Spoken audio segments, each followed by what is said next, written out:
മൂന്നാം തവണയും അധികാരത്തിലേറാൻ നരേന്ദ്രമോദി തയ്യാറെടുക്കുമ്പോൾ അദ്ദേഹത്തിന്റെ ഹിന്ദു ദേശീയ പാർട്ടിക്ക് കേവല ഭൂരിപക്ഷം ലഭിച്ചില്ല എന്നതാണ് റോയിട്ടേഴ്സ് പ്രാധാന്യം നൽകി റിപ്പോർട്ട് ചെയ്യുന്നത്.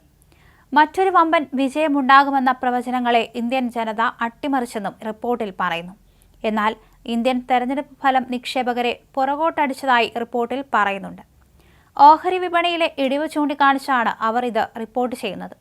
2014 മികച്ച ഭൂരിപക്ഷത്തോടെ അധികാരത്തിലെത്തിയതിനു ശേഷം ഇതാദ്യമായി ഭരണത്തിലെത്താൻ ചുരുങ്ങിയത് 3 പ്രാദേശിക പാർട്ടികളുടെ പിന്തുണയെങ്കിലും തേടേണ്ട അവസ്ഥയിലാണ് BJP എന്നും അവർ പറയുന്നു. ഇത് ലോകത്തിലെ ഏറ്റവും അധികം ജനങ്ങളുള്ള ജനാധിപത്യ രാജ്യത്തിന്റെ നയരൂപീകരണങ്ങളിൽ അസ്ഥിരതയുണ്ടാക്കുന്നതിന് ഇടയാക്കിയേക്കുമെന്നും റോയിട്ടേഴ്സ് മുന്നറിയിപ്പ് നൽകുന്നു. ഒരു ദശാബ്ദകാലം സർവ്വപ്രതാപങ്ങളോടും കൂടി രാജ്യം അടക്കി ഭരിച്ച മോദിക്കാണ് ഇപ്പോൾ ഈ അവസ്ഥ ഉണ്ടായിരിക്കുന്നതെന്നും അവർ ഓർമ്മപ്പെടുത്തുന്നു.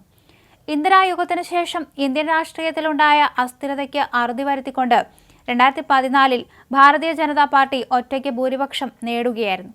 2019 അത് ആവർത്തിച്ചു. ഇപ്പോൾ മൂന്നാം തവണയും ജനങ്ങൾ തന്നിൽ വിശ്വാസമർപ്പിച്ചു എന്ന് മോദി പറയുമ്പോഴും വിശ്വാസത്തിന്റെ ശക്തി കുറഞ്ഞതായും റോയിട്ടേഴ്സ് പറയുന്നു.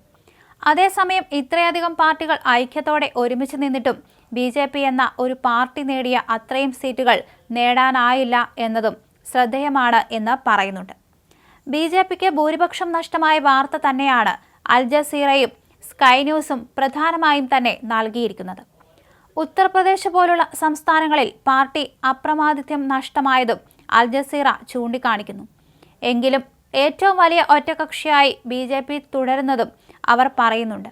240 സീറ്റുകളുമായി BJP രാജ്യത്തെ ഏറ്റവും വലിയ ഒറ്റകക്ഷിയായി തുടരുന്ന കാര്യം സ്കൈ ന്യൂസ് എടുത്തു പറയുന്നുണ്ട്. പ്രവചനം പിഴച്ചുപോയ എക്സിറ്റ് പോളുകളെക്കുറിച്ചും സ്കൈ ന്യൂസ് പരാമർശിക്കുന്നുണ്ട്.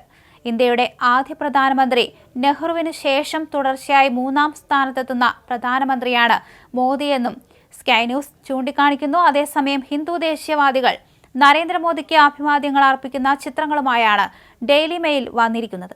ഒരു അട്ടിമറി വിജയം ഉണ്ടാക്കാത്തതിൽ മോദി ഒരു വിഷമവും പ്രത്യക്ഷത്തിൽ കാണിക്കുന്നില്ല എന്നതിൽ ഈയൊരു റിപ്പോർട്ടിൽ പറയുന്നു. ഇരുവിരലുകളും ഉയർത്തി വിജയചിഹ്നം കാണിച്ച അണികളെ അഭിവാദ്യം ചെയ്യുന്ന മോദിയുടെ ചിത്രങ്ങളും ഡെയിലി മെയിൽ നൽകിയിട്ടുണ്ട്. എന്തായാലും ലോകത്തെ തന്നെ സ്വാധീനിച്ചേക്കാവുന്ന 3 തെരഞ്ഞെടുപ്പുകളാണ് ഈ വർഷം നടക്കുക എന്ന് നേരത്തെ തന്നെ പാശ്ചാത്യ മാധ്യമങ്ങൾ എഴുതിയിരുന്നു. ഇന്ത്യൻ ബ്രിട്ടീഷ് പൊതു തെരഞ്ഞെടുപ്പുകളും അമേരിക്കൻ പ്രസിഡന്റ് തെരഞ്ഞെടുപ്പും ഭൗമരാഷ്ട്രീയത്തിൽ നിർണായക സ്വാധീനം ചെലുത്താൻ കഴിയുന്നവയാണെന്നാണ് പാശ്ചാത്യ നിരീക്ഷകരും വിലയിരുത്തുന്നത്. അതിലേറ്റവും തെരഞ്ഞെടുപ്പിന്റെ ഫലം പുറത്തു വന്നപ്പോൾ പാശ്ചാത്യ മാധ്യമങ്ങൾ അത് വലിയൊരു വാർത്തയാക്കുകയാണ്. 3ാം തവണയും ജനങ്ങൾ വിശ്വാസമർപ്പിച്ചു എന്ന നരേന്ദ്രമോദിയുടെ പ്രസ്താവനയാണ് ഗാർഡിയൻ പത്രം തലക്കെട്ട് നൽകിയതെങ്കിലും പാർട്ടിക്ക് ഒറ്റയ്ക്ക് ഭരിക്കാൻ കഴിയില്ലെന്ന വാർത്തയിൽ ആശങ്കപ്പെടുന്നുണ്ട്.